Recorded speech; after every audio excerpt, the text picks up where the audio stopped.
Ruth Bader Ginsburg was a legend in the law long before she reached the Supreme Court, a legal pioneer in the struggle for women's rights, aiming high and changing the world. Many admirers of her work say that she is to the women's movement what former Supreme Court Justice Thurgood Marshall was to the movement for the rights of African Americans. She is, for me, and I think of a lot of other women lawyers, a real hero. She is someone who paved the way for so many of us in her wake. Ruth Bader Ginsburg's path to history began in a working-class neighborhood of Brooklyn, where she was born in 1933.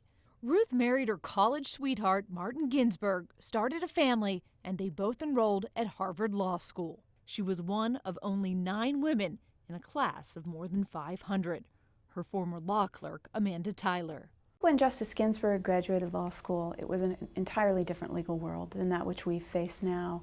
It was very difficult for a woman, even someone at the top of her class who had studied at Harvard and Columbia law schools. The Adventures of Ozzie and Harriet. In the America of the 1950s, of Ozzie and Harriet and Father Knows Best, only about 3% of lawyers were women. She recalled those days at her nomination. Not a law firm in the entire city of New York bid for my employment as a lawyer when I earned my degree. Of course, if they had, she later reflected, she might be a retired partner today instead of a Supreme Court justice. She continued to aim high and achieve against all odds. ERA for human rights! It helped. The times were changing. You can imagine how exhilarating it was for me when the women's movement came alive in the late 60s, and it became possible to do something about all that. As the founder and head of the ACLU's Women's Rights Project in the 1970s, she was the legal brains behind a strategy that changed the country, challenging laws that treated men and women differently. Stuart Taylor is an expert on the Supreme Court. Most of these laws were based on old stereotypes that women were supposed to be at the home taking care of the children and men were supposed to take care of the serious stuff. And she set out to change that. She argued 6 cases before the Supreme Court and won 5 of them, establishing the concept that the Equal Protection Clause of the Constitution prohibits sex discrimination. Her mission was to bring women up to a status of legal equality, and she succeeded to an extraordinary extent. In 1980, she moved on to a new challenge when President Carter appointed her to the influential U.S. Court of Appeals for the D.C. Circuit. It was 13 years later that she was elevated to the highest court in the land. I am proud to nominate for Associate Justice of the Supreme Court, Judge Ruth Bader Ginsburg. And honored for her life's work.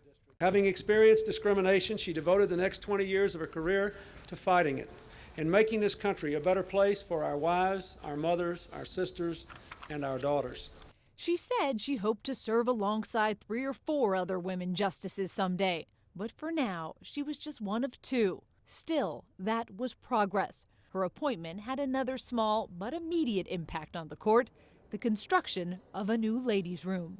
For 12 years, Justice O'Connor, when the need arose, had to go all the way back to her chambers, could not go right next to the conference room because there was no women's bathroom. But once I was appointed, I guess they decided that women were there to stay.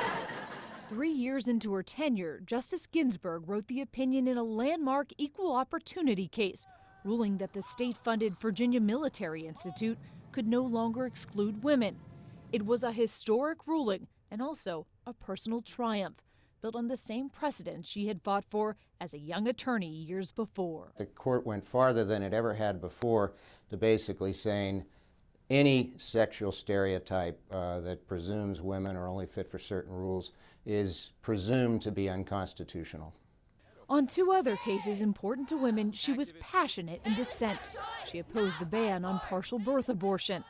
And in a case at the heart of her legacy, she sided with Lilly Ledbetter, a tire plant supervisor who lost her claim for equal pay because too many years had passed. Justice Ginsburg took the unusual step of reading her dissent out loud from the bench. In our view, the court does not comprehend or is indifferent to the insidious way in which women can be victims of pay discrimination. She made an explicit call for Congress to rewrite the rules, And it did. The Lilly Ledbetter Fair Pay Act was the first bill President Obama signed into law. Just weeks after undergoing cancer surgery this winter, Justice Ginsburg made a point of attending the president's address to Congress so America could see, she said, that there is a woman on the Supreme Court. More work lies ahead, but she is proud of how far we've come. When I think of the changes that I've seen in my lifetime, when it was just taken for granted that if you were a woman and you had a good education, then you'll be a school teacher. And now those doors that were shut tight against us are now open.